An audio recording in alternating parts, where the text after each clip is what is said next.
It's time to sit back, relax, and listen to Conversations with Joan.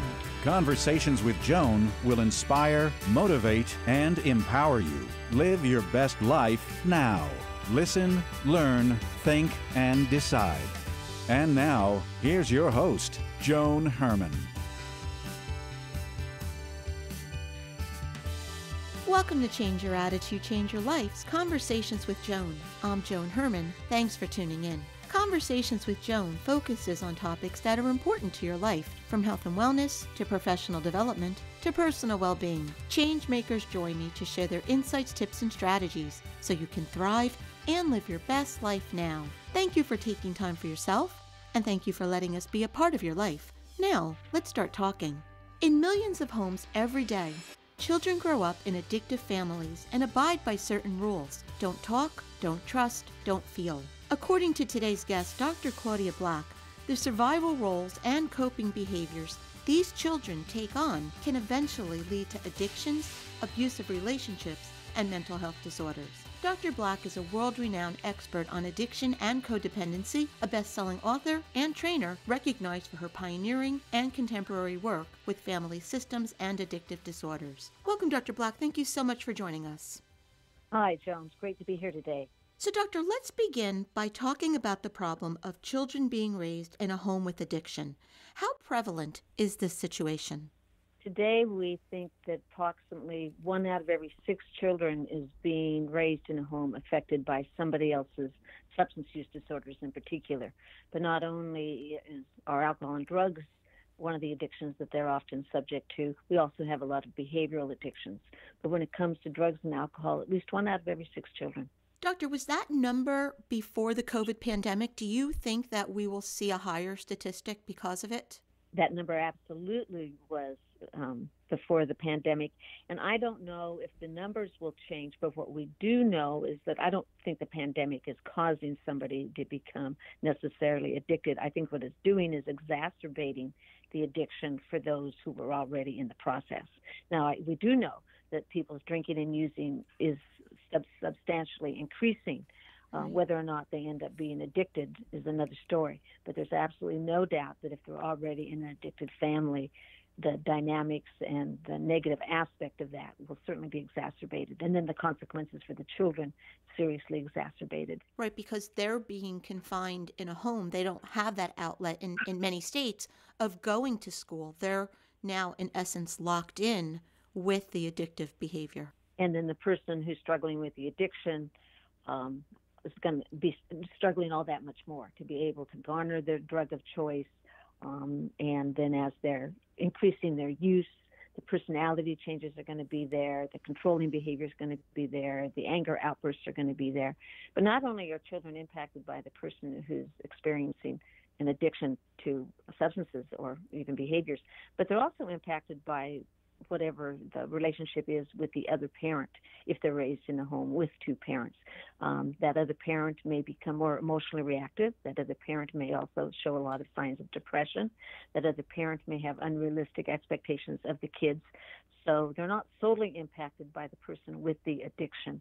They are often equally, and sometimes even more so, negatively impacted by the other parent. Do children tend to have more anger for the non-addictive parent, perhaps feeling that they may not be defending them or protecting them in some way? They often have more. I wouldn't say they tend to more so, but they often have more anger with the non-addicted parent. They'll have anger with the non-addicted parent for enabling the addict. They'll have anger with that parent for not protecting them. They'll have anger with that parent for sometimes staying with the addict when they think the answer is if mom would just leave dad, we'd all be okay, or if dad would just leave mom. So there's certainly a lot of anger with the non-addicted one as well. Sometimes they even see the addicted person as the victim, because if the non-addicted parent gets angry, they will see the addicted person become victimized, and then they'll actually align themselves with the addict instead of the non-addicted parent. We can see that this is a problem that's impacting, based on these statistics, so many of our children. So what are the effects of living in that environment? What happens to these children? We often think of the addicted person as having their own denial process. Well, one of the first things we see in family members is they too have a denial process. They learn to minimize, they learn to discount, they learn to rationalize. As a little 9-year-old said to me one time, in our family, we just pretend things are different how they really are. And she was talking about her own denial process. They learn how not to talk honestly about the real issues. And in time, initially that's a defense against the pain and trying to find some stability in the home. But in time, that becomes a skill, and they're going to take that with them into their adult life. They're going to take the skill of minimizing, discounting, and rationalizing with them. They learn how not to show the range of feelings because it's not safe in this family which to show those feelings, and they take that with them, which is an emotional disconnect from other people, into their adult life. They learn that they cannot trust the most important people in their lives. They're not reliable in which to be able to trust them. So they typically go into adult life with trust issues, which all of this is going to interfere with every aspect of their life. It interferes with their adult intimate relationships. It interferes with their parenting skills. It can interfere with their performance in work, interferes with career choices and things that can happen for them in careers. I do want to say that not all people are affected the same, that some children are able to be more resilient than other children are, and that's for a variety of different reasons, and that all kids, I think, raised even with all kinds of adversity can show strengths, but usually with those strengths there's going to be a flip side of that. It's not what they learned oftentimes that gets them into trouble, it's what they don't get to learn. A lot of kids learn a high tolerance for an appropriate behavior, and what they don't learn is how to set healthy boundaries for themselves. A lot of kids don't learn conflict resolution. They don't learn healthy problem solving. Some kids learn to initiate, but they don't know how to follow. And for other kids, it's the flip side of that. They know how to follow, but they don't know how to initiate. So all kids are not the same, and that's why you'll see differences amongst them. And even kids within the same family may show differences. For one ends up using substances themselves, and another one becomes anxious and depressed. And another one goes into perfectionism and looks like the family hero, and yet has a lot of self-loathing that gets acted out. So it can look very different, but ultimately they're all operating from a place of fear and shame, the belief that who I am isn't good enough. So when on the surface a child appears to be well adjusted, because they become so proficient at masking their feelings, how can we reach those children so that we can help to mitigate these different situations that you've just described? Well, first let me say that, and it will never happen to me, I talk a lot about what you just referred to, the looking good kids. Probably 80% of kids with addictions in the family have the ability to look good to the outside world, and they take on various roles that bring them a greater sense of safety that allow that. They become hero children, they become family caretakers, they become mascots, or they just learn how to be invisible and not draw any attention to themselves. So the question was, how do you reach out to them? I think that you reach out by validating the reality of their lives. So many times that they're living in this turmoil and that there's never any validation for the truth. So if we can find ways in which to validate what their reality is that they're often not talking about. They may not even have the language in which to talk about, but anything that we can do to help educate children about what addiction looks like in the family, because they have a lot of misperceptions about what addiction can look like. We need to help give them the messages that they're not causing the problems in the home. They're not responsible for their mother's depression. They're not responsible for the fact that their dad doesn't come home night after night, possibly. That they're not responsible for this. They didn't cause it, nor are they going to be able to find the so-called cure for that. And that their job is, and a part of our job is, we need to help these kids problem solve, learn problem-solving skills, but problem-solving in a vacuum. We need to help them learn self-care, how to take care of themselves when they're scared. Where do you go? Who can you talk to? What would be the best thing for you to do to be able to calm yourself down and feel safe in this moment? Depending on the roles the kids are in, there's various things that we can do. I think the one thing we need to remember is they're children, and we still need to give them the opportunity to be age appropriate, to engage with their peers in an age appropriate way. Their job isn't to take away other people's pain. Their job is not to become the other parent in the home. If they become invisible, our job is to try and help them have some visibility and to help them feel like they have a voice and that there's somebody there that's going to listen to them. For a teacher or a family member or a friend that may see a child who's in an environment like this, and the child seems fine, as you said, many of these kids become masters of masking their emotions. So is it a good rule of thumb for someone who loves this child to assume, even though he or she appears to be adjusted, that, some help would just be a good practice in all situations? Some help would be a very good practice in all situations. And what you can do in terms of intervening is really almost take a look at the roles that they're in. So when you have a child who they are the responsible child and they become the parent to themselves and everybody else, well, in the classroom setting, they're going to want to become the teacher's helper. That's not what they need to be doing. That's what they do best. What can we do to help facilitate them feeling more comfortable on the playground with their peers?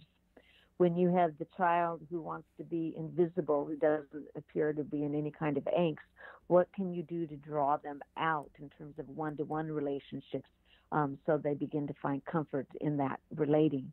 When you have a child who takes away the emotional pain out of the home, what kind of message can you give them about that you can take care of your own pain? You can take care of this right now. You just need them to go play.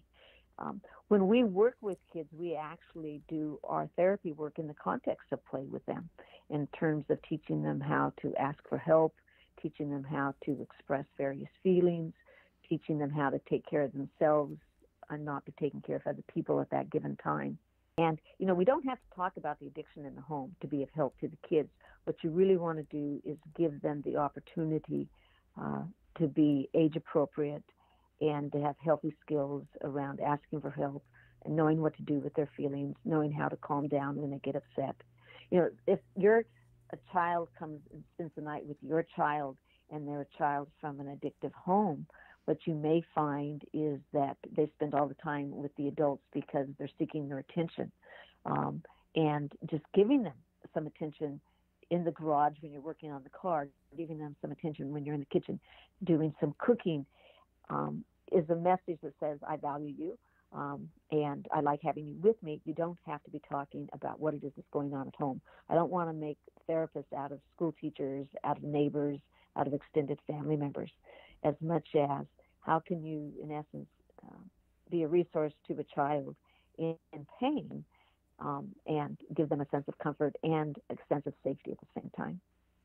Doctor, what about the person who finds him or herself in a relationship later in life with a child who grew up in this type of situation? You listed a laundry list of things that person could experience, behaviors later on. If you're in love or you're friends with someone who has a detachment issue or, has just become so equipped hiding emotions, how do you stay in a loving relationship with that person? What can you do to help have a strong relationship? First, don't personalize their behavior. Don't take it on as there's something wrong with you. And you're talking about an adult now. And so one is give them feedback. When this happens, and this is how I feel about it, to not somehow think that they can willfully be different. They really are going to need their own recovery process. So if you can say, when you get angry, or when I see you getting angry, you walk away from me and you're not willing to engage. I wonder if this is not connected to your history. Would you be willing to take a look at that? And so I'd give them what I call them conversational seed droppers. I'd absolutely offer them some resources. I'd offer them some books about what it means to be an adult child from an addictive home. Would you be willing to read this? And I think that these conversational seed droppers need to come consistently because they're scared. They don't want to get into the depth of their pain. They don't want to believe that their family, their original families, had an effect on who they are today at 35, 45 years of age. And so we're not blaming their parents. What you're saying is, though, when you're raised in that kind of family, there's things you didn't get to learn, and they're interfering with our relationship now. Would you be willing, to take a look at this? So when you see the different behaviors, call them on it, try and connect that to the past. let them know that there's help, and there's help in various forms. There's help on various blogs, there's help in various books, there's therapists, there's counselors. Doctor, what are some of the common misconceptions that we have about alcoholics or people who struggle with addiction?